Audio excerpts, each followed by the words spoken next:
ETF index mutual funds నేర్చుకుని stock మార్కెట్లో రాణించాలనుకుంటున్నారా? వెంటనే ఈ నెంబర్కి కాల్ చేయండి. రమ్గారు సంక్రాంతి శుభాకాంక్షలు అండి. నీకు కూడా శుభాకాంక్షలు జయ. థ్యాంక్ అలాగే సుమన్ టీవీ ప్రేక్షకులందరికీ మకర సంక్రాంతి శుభాకాంక్షలు. మరి ఎప్పట్లాగనే పండుగ యొక్క విశిష్టత, మరి పండుగ రోజు ఏంటి, ఏం చేయాలి? మకర సంక్రమణం, సూర్యుడు మకర రాశిలోకి ప్రవేశించడం. అయ్యప్పలు మకర సంక్రమణం అనగానే మా సంక్రాంతి అనగానే మనకి అయ్యప్పలు జ్ఞాపకం వస్తారు కదా. ఈ రోజున స్వామివారి పూర్తి దర్శనం అవుతుందని అయ్యప్పని చూస్తామని ఎంతమందో భక్తులు జ్యోతి దర్శనానికి వెళ్తారు. మకర జ్యోతి దర్శనం అది ఒక ప్రత్యేకమైన కల్ట్ కదా. అటువైపు వెళ్ళేది మనం మామూలుగా ఇంట్లో ఉండేవాళ్ళం ఏం చేస్తాం, భోగినాడే తలంట్లు పోసుకుంటాం. సంక్రమణం నాడు తలంటి పోసుకోవటాలు అవి పెద్ద విశేషంగా చేయక్కర్లేదు. ముందు రోజే మనం బాగా అభ్యంగనాలు చేసేసి ఉంటాం కాబట్టి. సంక్రమణం నాడు ప్రత్యేకంగా ప్రతి నెలా వచ్చే సంక్రమణం నాడు కూడా పెద్దలకి నీరివ్వటం అనేది ఒక పద్ధతి ఉంటుంది. అప్పుడు చేసినా చేయపోయినా పెద్దవాళ్ళకి పెట్టుకునే రోజు ప్రత్యేకంగా ఇది. మామూలు మనం పండగ చేసుకుంటాం, ఈ ధాన్యం వచ్చే రోజు కాబట్టి విశేషంగా దాన ప్రక్రియ. గంగరెద్దుల వాళ్ళను, హరిదాసులను, ఎవరైనా వాకిట్లో బిచ్చగాడను ఎవరు వచ్చినా సరే ఇంట్లో రకరకాల పదార్థాలు వండుకుంటాం. కొత్త బియ్యం ఒడ్లు వస్తాయి కాబట్టి కొత్త బియ్యంతో అరిసెలు వండుకుంటాం. మన ప్రాంతం అంతా అరిసెలు, చక్రాలు, చేగోడీలే చేసుకుంటాం ఎక్కువగా. అరిసెలు, చక్రాలే కదా చేసేది. వాటిని ఎవరో ఒకళ్ళకి దానం చేయటం. మనకు కావాల్సిన 1/2 కేజీ వండుకోకుండా ప్రతి వాళ్ళు 5-6 కేజీలు కొట్టిస్తారు అరిసెలు. అదే చేసుకుంటాం కదా. అక్కడి నుంచి తీసి ఇవ్వడం దానము. తర్వాత విశేషంగా ఏంటంటే స్వీట్లు అవి పంచిపెట్టుకోవటం. తర్వాత నువ్వులు ఉండలు పంచటం, గుమ్మడికాయలు లాంటివి ఎవరికైనా ఇవ్వటం. ఈ రోజుల్లో పచ్చగుమ్మడి బాగా విశేషంగా కనపడతాయి. పువ్వులు వస్తుంటాయి, గుమ్మడి కాయలు వస్తాయి. గుమ్మడిని దానం చేయటం చాలా విశేషమైన దానంగా చెప్తారు. ఇప్పుడు కుష్మాండ దానం ఇస్తే భూమిని దానం చేసిన ఫలితం లభిస్తుందట. అంత మంచిదన్నమాట. సంక్రమణలో పూజారులకు ఇవ్వచ్చు, ఎవరో ఒకళ్ళకి బ్రహ్మచారికి ఇవ్వచ్చు, దేవాలయంలో ఇవ్వచ్చు. ఎవరైనా మన ఇంటి పురోహితుడి అయ్యగారు తీసుకుంటారా అని అడగాలి. వాళ్ళు తీసుకోకపోవచ్చు, కొంతమందికి ఏదో రకరకాల అనుమానాలు ఉంటాయి. లేదా నువ్వు అంత చెయ్యవు, శుభ్రంగా పులుసు వండుకుంటారు, ఎవరో ఒకళ్ళకి చేతిలో పెట్టు. ఇది బాగుంది కదా. ఎవరో ఒకళ్ళు పులుసో కూర చేసుకుంటారు, 4 రోజుల కూర కదా అది. అవును, గుమ్మడికాయ కోస్తే 3 రోజులు వాడుకోవచ్చు, ఫ్రిడ్జ్ లో పెట్టుకుని శుభ్రంగా ఇచ్చేయడమే. అలా ఇవ్వచ్చు. ఏదైనా దానం అద్భుతమైన ఫలితాన్ని ఇస్తుంది. అందుకని ఏం చేస్తాం, మనం ఎక్కువగా స్వీట్లు గిట్లు పంచుకుంటాము, స్నేహితుల్ని కలుస్తాము. మన వైపు అయితే అలాయి బలాయిలు జరుగుతాయి తెలంగాణ అంతా కూడా కదా. స్నేహితుల్ని కలవడం హెచ్చుగా ఉంటుంది, బంధుమిత్రుల్ని కలవడం, కొత్త అల్లుళ్ళు రావడము, పెద్ద పండుగ కాబట్టి ఇప్పుడు బట్టలు కొనుక్కోవడం. మనకి ధాన్యం ఇళ్ళకి వచ్చే రోజులు కాబట్టి ఇప్పుడు ఎంతమందికి వస్తున్నాయో ధాన్యాలు ఇళ్ళకి. మనం రైతులు తగ్గారు, మనకి రైతులు తగ్గిపోయారు కదా. అయినా కూడా రైతు కుటుంబాల్లో పండక్కే బాగా బట్టలు కొనుక్కోవటము, విరివిగా అల్లుళ్ళకి చక్కగా చేసి పెట్టడము. 3 రోజులు 4 రోజులు పండగ, 4 రోజులు నవకాయ పిండి వంటలతోటి భోజనం పెట్టడం, అల్లుడిని గౌరవించడం, వాళ్ళ పుట్టింటి వాళ్ళందరినీ పిలుచుకురావటం, వాళ్ళని కూడా పిలిచి బట్టలు పెడతాము. ఇవన్నీ మనకి సాధారణంగా జరిగేవి. పెద్దవాళ్ళకి పెట్టుకోవటం కూడా ఇది ఏంటంటే మన మహాలయ పక్షాల్లో చేసాం ఇంతకుముందు. అది ఎప్పుడు వచ్చింది, భాద్రపదంలో వచ్చింది కదా. భాద్రపదంలో వచ్చిన మహాలయ పక్షాల్లో తిథి తెలిసి చేస్తాం. అమావాస్య నాడు తిథి తెలియని వాళ్ళు పెట్టుకుంటారు. అప్పుడు లేని వాళ్ళు కూడా దాదాపుగా అన్ని జాతులలోనూ ఈ రోజున పెద్దలకు పెట్టుకోవటం కనిపిస్తుంది మనకి. పెద్దవాళ్ళంటే తండ్రి మరణించిన తండ్రి, తాత వాళ్ళ పేరుతోటి 2 విస్తరాకులు పరిచి చక్కగా వండిన పదార్థాలని అందులో నివేదన చేసి పెట్టుకోవటం, వాళ్ళ ఫోటోలు పెట్టి వాళ్ళ పేరుతో బట్టలు పెట్టి, బట్టలు ఎవరికైనా ఇస్తాం, భోజనం ఎవరికైనా పెడతాం, బట్టలు ఇచ్చేస్తాం ఎవరికైనా. నాన్నగారి పేరుతోటి బట్టలు ఇవ్వడం. ఇది తద్దినాలు తిథులు పెట్టే అలవాటు ఉన్న వాళ్ళు చేసే పనిగా కనపడదు మనకి. ప్రతి ఒక్కరూ చేసుకుంటాం. మామూలు వాళ్ళు ఎవరైతే ఈ తిథి ప్రకారం తద్దినమో అది పెట్టలేకపోతారో వాళ్ళు పెద్దవాళ్ళకి పెట్టుకోవటం కోసం అన్నమాట. తర్వాత మనని ఆశ్రయించుకుని ఉండేవాళ్ళు, బట్టలు ఉతికే వాళ్ళని, వాకిళ్ళు ఉడ్చేవాళ్ళు, ఇళ్ళ పనులు సహాయం చేసేవాళ్ళు, వాళ్ళకు కూడా మా వాళ్ళందరూ కూడా పెద్ద పండక్కే బట్టలు కుట్టించేవాళ్ళు పాలేళ్ళకి. అలాగే అలవాటు ఉండేది నా చిన్నప్పుడు. తర్వాత ఇప్పుడు అంత కమతంగా ఉండేవాళ్ళు వాళ్ళు తగ్గారు కదా. అయినా సరే ఈ పండుగ రోజుల్లోనే మనకి డబ్బు ఎక్కువగా కనిపిస్తుంది. సంక్రాంతికి బోనస్లు ఇది వరకు ఇచ్చేవాళ్ళు, ఇప్పుడు ఇస్తున్నారు ఇవ్వట్లేదు. బోనస్ రావటం ఈ పండగ రోజుల్లోనే మనకి ఎక్కువ ఖర్చు కనిపిస్తుంది, సంతోషము ఎక్కువగా కనపడుతుంది.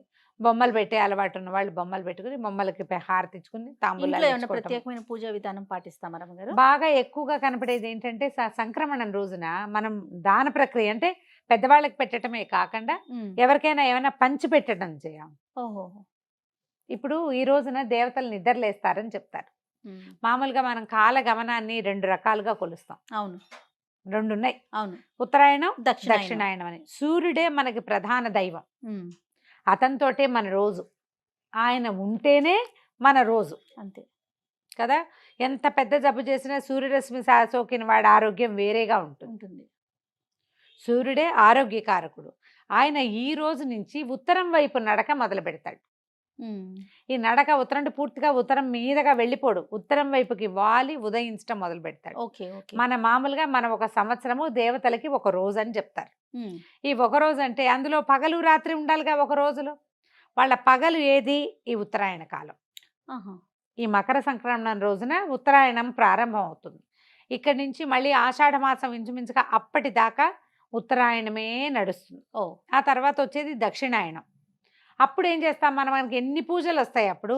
అవును. ఎన్ని పూజలు, ఎన్ని రకాల నోములు, తర్వాత ఎన్ని ఉపవాసాలు, ఎన్ని స్నానాలు, ఎంత హడావిడిగా ఉంటుంది. అదంతా ఉపాసనా కాలం. ఇది ఇప్పుడు దేవతలు సంతృప్తి పడే కాలం అన్నమాట. వాళ్ళు నిద్ర లేచి చూస్తారు మనని. నువ్వు ఎట్లాంటి పూజా విధానం చేస్తున్నావు, ఎలాంటి దాన ప్రక్రియ చేస్తున్నావు, నువ్వు ఎట్లా సూర్యారాధన చేస్తున్నావు. దీని తర్వాత వచ్చేది పుష్యం, తర్వాత వచ్చేది మాఘమే కదా. అవును. సూర్యారాధనే. ఇది ఒక రకమైన సూర్యారాధనే ఈ రోజున మనం మొదలు పెడతాం. పొద్దున్నే సూర్యుడికి నమస్కారం చేసుకోవటం. తలంటి అవసరం లేదు కాబట్టి చక్కగా స్నాన సంధ్య ముగించుకోవటం, దేవుడికి దీపారాధన చేసుకోవడం. ప్రత్యేక పూజలు అంటే పల్లెటూళ్ళల్లో కనపడేదైతే ధాన్య లక్ష్మి పూజ. పెద్దగా పూజగా ఏం చేయరు. ధాన్యపు కంకులు ఇలా ఏం చేస్తారు, వాటిని కట్టేసి వేలాడేస్తారు. పక్షులు హాయిగా తినడం కోసం కింద ధాన్యపు కంకుల్ని పక్షులకి ఆహారం చేస్తాము. తర్వాత ఏమో పశువులకి చక్క గారెలు అవి వండి పశువులకు కూడా పెడతారు. అవును. ఒక్కొక్క ఊళ్ళో ఒక్కొక్క ఆచారం కనిపిస్తుంది. ప్రాంతాల వారీగా మారుతుంది కదా. ఇప్పుడు పాలు పొంగించే ఆచారము అది మన ఆంధ్ర ప్రాంతాల్లో కంటే, అంటే ఆంధ్ర తెలంగాణ ప్రాంతాల్లో కంటే కూడా కొంచెం తమిళనాడు బార్డర్స్లో అక్కడ కనపడుతుంది. తమిళియన్స్ చేసుకుంటారు కాబట్టి పాలు పొంగించి చెరుగడతో కలపటాలు అవి మనం చెయ్యం. పెద్దగా మనం చెయ్యం. ఒకవేళ అలాంటిది ఏదైనా ఉంటే దీంట్లో మనం ప్రధానంగా గుర్తుపెట్టుకోవాల్సింది ఏంటంటే పండుగలు విధానాలు మన ఇళ్లల్లోవి, మన ఊళ్ళల్లోవి, మన ఇంట్లో ఏం చేస్తారో అది, మన పెద్దలు ఏం చేస్తారో మనం చేయటం. మనం అమెరికాలో ఉన్నాం, ఆస్ట్రేలియాలో ఉన్నాం, ఆఫ్రికాలో ఉన్నాం పోనీ, కానీ అక్కడ మన పండగ వాళ్ళు చేయరే. అవును. మన పండగ మనమే కదా చేసుకుంటాం. అప్పుడు మన పెద్దమ్మ మన అమ్మమ్మ ఎవరో ఒకళ్ళకి ఫోన్ చేసి పండగ రోజున ఏం ఓ సంవత్సరం 2 ఏళ్ళు కనుక్కున్నారనుకో, 3వ ఏడాదికి మనకే తెలుస్తుంది. అంతే కదా. సోషల్ మీడియాలో ఫాలో అయ్యి వాళ్ళు ఎవరో చేసే విధానాలు మాత్రం ఫాలో అవ్వద్దు. మనం సంస్కృతిని సాంప్రదాయాన్ని ముందుకు తీసుకెళ్లాలంటే ముందు వెనక్కి చూడాలి ఒకసారి. ఎప్పుడు కూడా వెనకాల ఏది ఉందో చూసుకుని దాన్ని ముందుకు తీసుకెళ్తే ఎందుకు పెట్టారో కొన్ని మనకు అర్థం కూడా. గోల్డ్ ఈజ్ గోల్డ్ కదా రమ్మగారు. కొన్ని విధానాలు ఈ విధానం ఎందుకు వచ్చింది అంటే దానికి పెద్ద సమాధానం ఉండదు. మన ముందు తరాల వాళ్ళు కూడా చెప్పలేకపోతారు. ఇదే మన అలవాటు, మన పద్ధతి. వాళ్ళు చేశారు, మనం కొనసాగించటమే. కొన్నిటికి రీజన్స్ మనకు అర్థమవుతుంటాయి. కొన్ని ఎవరైనా పెద్దవాళ్ళు చెప్తారు. రీజన్ తెలియనివి మన ఇళ్లలో ఉన్నప్పటికీ, మన ఊళ్ళల్లో ఉన్నప్పటికీ అది మనం కొనసాగిస్తూ ఉంటే మన పిల్లలకి మన మూలాల్లో నుంచి ఎంతో కొంత విజ్ఞానాన్ని ఇవ్వగలుగుతాం. ఎన్నో కొన్ని విధానాలని మన పిల్లల జీవితంలో జీన్స్ పరంగా రావాల్సినవి వస్తూనే ఉంటాయి. అవును. ఆ జీన్ సైక్లింగ్ ఉంది చూసావా, దాన్ని దెబ్బతినకుండా ఉంచాలంటే ఈ రోజుల్లో ఇది తినాలి అని మన జీన్స్లో ఫిక్స్ అయిపోయి ఉంటుంది. అది డిస్టర్బ్ చేయొద్దు అంతే. దానికి మన ఊళ్ళల్లో ఎవరైనా ఫ్రెండ్సో చుట్టాలో ఎవరు లేరండి మాకు అంటారు. ఏ కజిన్సో లేకుండా ఎందుకుంటారు ఎవరికైనా. దానికి ఏం చేయాలి, మనం బాగా మానవ సంబంధాలు కాపాడుకోవాలి ఎప్పుడు. అంతే రమ్మగారు. ఎప్పుడు కూడా ఇప్పుడు మనం పండగ చేసుకోవాలంటే నువ్వే వండుకుని నువ్వే తింటే నీకేం సరదా ఉంటుంది. నువ్వు వండుకు తింటాం ఎందుకు, బయటకు వెళ్ళి కూడా తెచ్చుకు తినేసేయచ్చు. నువ్వే తినేటట్టయితే నలుగురితో పంచుకు తినాలంటే నలుగురు కలిసి చేసుకోవాలి దాన్ని. పండుగలు అందుకే కదమ్మా ఇంత విశేషంగా చేస్తాం. నలుగురిని కలవటం, స్నేహితుల్ని కలవటం, మనం చేసిన పదార్థాలు, మన ఇంట్లో చేసిన ప్రసాదాలు నలుగురికి పంచిపెట్టడం, మన సంతోషాన్ని ఇంకొకరితోటి పంచుకోవడం. అట్లా సోషలైజ్ అవ్వటం కోసమే పండుగలు ఇంత విశేషంగా చేస్తాం. ఇప్పుడు చూడు, ఇప్పుడు హైదరాబాద్ నుంచి బందరు, బెజవాడ, నర్సీపట్నం వైపు వెళ్ళిపోయే బస్సులు ఎట్లా విపరీతంగా వెళ్తాయో. స్పెషల్ బస్సులు వేసినా వేల కూడా కొద్దీ. చాలదు. అయినా సరే చాలదు, మనం అసలు రోడ్డు మీదకి వెళ్తే అక్కడికి చేరలేము, ఇంటికి రాలేము, ఆ పరిస్థితుల్లో చిక్కుంటాం. అందరూ ఊళ్ళకి పరిగెత్తాలనుకుంటారు, కోడి పందాలు వేస్తారు, ఇవో రకరకాల సరదాలకు చేసేవి. క్రమంగా అవి పెద్ద పెద్ద పందాలుగా పరిణమిస్తాయి అనుకో, అది వేరే కదా. మామూలు కుటుంబాల్లో ఏం చేస్తారు, అవును. అవంతా చేసుకోం కదా. చక్కగా ఏదో పప్పులు అనుకుంటాం, మంచివి 4 రకాలు, అందరం కలిసి నలుగురం కూర్చుంటాం. కలిసి ఒక చోట కూర్చుని కబుర్లు చెప్పుకుంటాం, వాకిళ్ళకి బంతి పూలు కడతాం, మామిడి మండలు కట్టుకుంటాం, వాకిళ్ళల్లో చక్కగా ముగ్గులు వేసుకుంటాం, గొబ్బిళ్ళు అవి పెట్టుకుంటాం. చుట్టుపక్కల దేవాలయాల్లో ఎక్కడైనా గోదా కళ్యాణాలు అవి జరుగుతుంటే వెళ్ళి అవన్నీ వింటాం. చూస్తాం, నమస్కారం చేసుకుంటాం. మన ఊళ్ళల్లో చేసే పండుగలు, మన పద్ధతి, మన విధానం, దాంతో ఏమవుతుంది, మన గుండెని అట్లా ఒకసారి తట్టి మనం ఇక్కడే ఉన్నామని ఒక సంతోషం, అంతే. అది సంవత్సరం అంతా వస్తుంది. మళ్ళీ సంవత్సరం మధ్యలో ఏ రకాల ఇబ్బందులున్నా ఈ వెనకాలన్న సందడిని తలుచుకుంటూ ఉంటే భయం లేకుండా ఉంటాం మనం. మన మోరల్ వెనకాల ఉన్న సపోర్ట్ గుంపు గుర్తొస్తా ఉంటుంది. మోరల్ సపోర్ట్ ఉంటుంది. అందుకని ఎప్పుడు కూడా పండుగలు ఒంటరిగా చేసుకోవద్దు. 2-3 కుటుంబాలు కలిసి ఒక చోట చేసుకుంటే పాత పద్ధతిలో అందరూ ఒకే చోట పండగ. రైట్. మీ ఇంట్లో దీపం పెట్టుకోవడం, వాళ్ళ ఇంటికి వెళ్ళిపోవడం, చక్కెర చక్కెర పొంగల్ చేసుకోవటం, అరిసెలు చేసుకుంటాము. మా ఇంట్లో సంక్రాంతి పండగ అంటే ఖచ్చితంగా చక్కెర పొంగల్ చేస్తారు. పైగా ఈ గోదా కళ్యాణం చదువుకుంటాం ఘట్టం. అవును. ఇంట్లో కళ్యాణం చేసే అలవాటు ఏం లేదు మా ఇంట్లో. ఆఖరి పాసురం చదువుకుని భోగినాడు చదువుతారు. పాసురం ఒకవేళ 28-29 రోజులకి అయిపోయింది అనుకో, అప్పుడు 30వ పాసురం పండుగ నాడు చదువుకుని ఆ పూట చక్కగా చక్కెర పొంగల్ చేసి పెడతారు, గారెలు అవి చేసుకుంటారు. ఎవరెవరి విధానాన్ని బట్టి వాళ్ళు.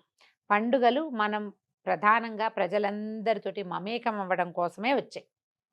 ఆ విధంగా సంక్రాంతి పండుగని ముందుకు తీసుకెళ్ళండి. ఎవరు చక్కగా కైట్లు ఎగరేసే అలవాటు ఉన్న వాళ్ళు కొన్ని Yes. ప్రాంతాల్లో వేస్తారు కదా, అవునవును. చక్కగా గాలిపటాలు ఎగరేసుకోవటం, పెద్దవాళ్ళకి నమస్కారం చేసి రావటం, అన్ని స్నేహితుల్ని కలవటం, ఇలా ఈ పద్ధతిలో పండుగని ముందుకు తీసుకెళ్ళండి. తప్పకుండా రమ్మగారు. మరొకసారి సంక్రాంతి పండుగ శుభాకాంక్షలు.